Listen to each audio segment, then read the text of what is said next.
Bismillahirrahmanirrahim. Assalamualaikum warahmatullahi wabarakatuh.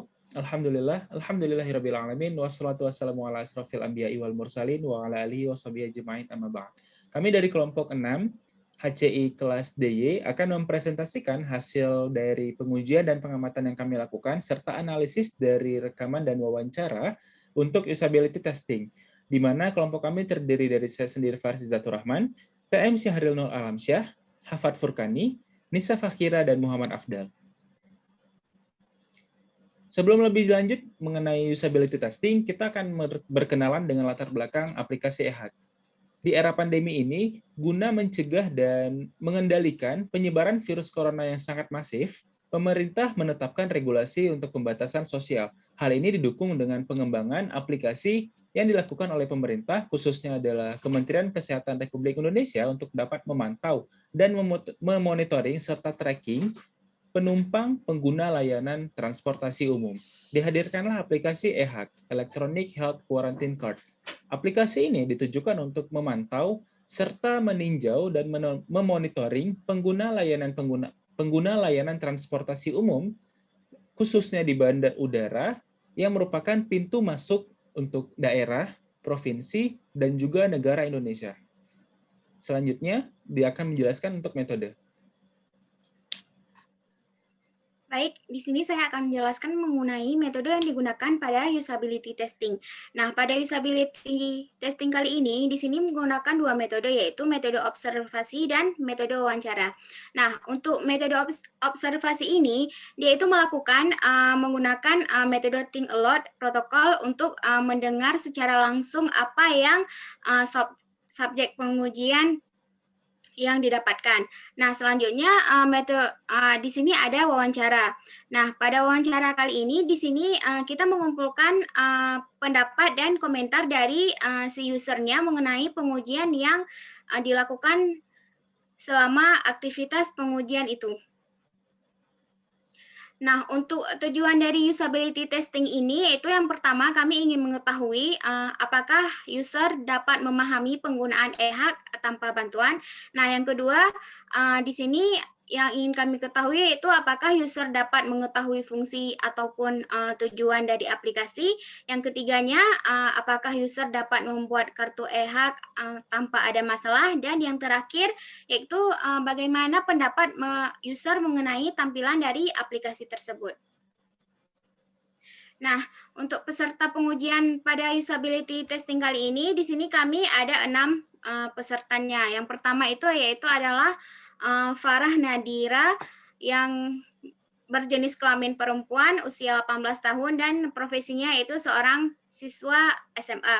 Yang kedua itu ada Ruhami Sukma Putri yang berjenis kelamin perempuan, usia 20 tahun, dan profesi sebagai mahasiswa. Yang ketiga ada Miftahul Jannah yang berjenis kelamin perempuan, usia 20 tahun, dan profesinya sebagai mahasiswa. Dan user yang keempat itu ada Cut Naulai yang jenis kelaminnya perempuan, usia 23 tahun, dan profesi mahasiswa. User yang kelima yaitu Rina Hastuti Lubis yang berjenis kelamin perempuan, usia 47 tahun, dan profesi sebagai PNS. Dan user yang terakhir yaitu Fatur Rahman yang berjenis kelamin perempuan, usia 19 tahun, dan profesi sebagai mahasiswa. Baik, pada bagian aktivitas pengujian, pertanyaan pertama itu apakah user dapat memahami penggunaan eHAG tanpa bantuan. Matriksnya memahami penggunaan eHAG atau tidak memerlukan bantuan. Di uraiannya itu user dapat mengakses dan menggunakan aplikasi eHAG tanpa bantuan. Langkah-langkahnya itu tanya kesannya menggunakan aplikasi, yaitu yang pertama user register dan login, kemudian user membuat hak, dan user mengisi data keberangkatan. Kemudian minta think aloud. Kemudian ada data yang dikumpulkan. Komentar mengenai pemahaman penggunaan aplikasi, yaitu memahami dari ini Farah Nadirah memahami, dari Ruhami Sukma Putri juga memahami, dari Miftahul Jannah memahami tapi masih sulit dalam menggunakannya. Kemudian dari Cut Naula memahami, dari Rina Hastirbis memahami, dan dari Fatur Rahman masih sulit dalam penggunaannya. Kemudian yang kedua, apakah user dapat mengetahui fungsi atau tujuan aplikasi? Metriknya mengetahui fungsi aplikasi atau tidak. Uraiannya, user mampu mengetahui fungsi dan tujuan aplikasi e-hack yang baik dan benar. Langkah-langkahnya tanya pemahaman dalam menggunakan aplikasi. Nah, user membuat kartu hack, user mengisi data keberangkatan, dan minta think aloud. Data yang dikumpulkan itu kesan yang dalam penggunaan aplikasi. Untuk Farah Nadira mengetahui fungsi aplikasi dengan baik, Ruhami Sukma Putri juga mengetahui fungsi aplikasi dengan baik, Tahul Jannah juga mengetahui fungsi aplikasi dengan baik, Cutnaullah juga mengetahui, Rina Hasuti Lubis juga mengetahui, dan Fatul Lubis juga mengetahui fungsi aplikasi dengan baik. Yang ketiga, apakah user dapat membuat kartu hak tanpa ada masalah? Metriknya itu dapat membuat hak atau tidak. Uraiannya, user mampu membuat kartu hak secara langsung tanpa ada masalah. Langkah-langkah. Yang pertama itu meminta user untuk membuat hak dan mengisi datanya. Yang kedua itu ada meminta think aloud. Data yang dikumpulkan bisa membuat kartu hak tanpa ada masalah, sukses atau gagal. Dari Farah Nadira dapat membuat kartu hak tanpa masalah atau sukses. Ruhami Sukma Putri, Naula, dan Rina Hasuti Lubis sama-sama bisa membuat kartu hak tanpa masalah.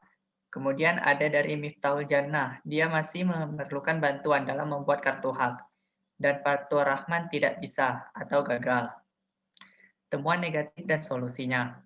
Pada aplikasi e-hack ini terdapat beberapa halaman yang masih sangat kosong, sehingga bisa dikatakan halaman ini komposisinya tidak terlalu bagus, dan juga pengguna agak sulit mencari tombol untuk keluar dari akun, dikarenakan tombol keluarnya itu terdapat pada halaman profil. Solusinya itu membuat tombol keluar di halaman akun, bukan dalam halaman profil. Kemudian untuk halaman dukungan terlalu kosong, sehingga pengguna tidak tahu apa fungsi halaman tersebut. Solusinya adalah membuat deskripsi di bawah menu, seperti menu yang terdapat pada halaman utama. Temuan positif yang kami dapatkan di sini yaitu dari seluruh halaman yang terdapat pada aplikasi e-hack yang sudah kami revisi atau yang sudah kami perbaiki pada tampilan aplikasinya, itu sangat baik, dan juga pada tampilan sudah terdapat deskripsi sehingga memudahkan user menggunakan e-hack ini. Nah, pada daftar halaman, pada halaman daftar dan halaman login, itu tampilannya sudah sangat bagus menurut user, dan juga pada tampilan halaman sangat membantu dengan adanya deskripsi pada layout menu tersebut. Jadi menurut user dari keseluruhan halamannya tersebut, tampilannya dan fitur-fiturnya itu sangat menarik dan sudah sangat bagus untuk digunakan.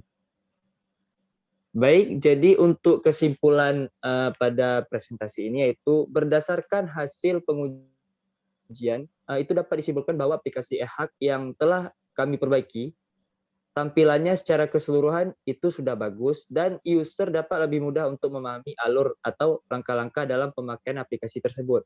Akan tetapi, terdapat juga beberapa hal yang masih kurang yaitu dari segi tampilannya, seperti pada halaman e-hack internasional, yang di tengah halamannya masih terlalu kosong, dan juga user susah dalam menemukan button untuk keluar dari aplikasi tersebut. Nah, untuk segi penggunaannya, itu sebagian besar user sudah memahaminya dengan baik pada penggunanya. Akan tetapi, ada beberapa user yang masih kurang paham dalam hal penggunaan karena aplikasi e-hack ini jarang dipakai oleh user.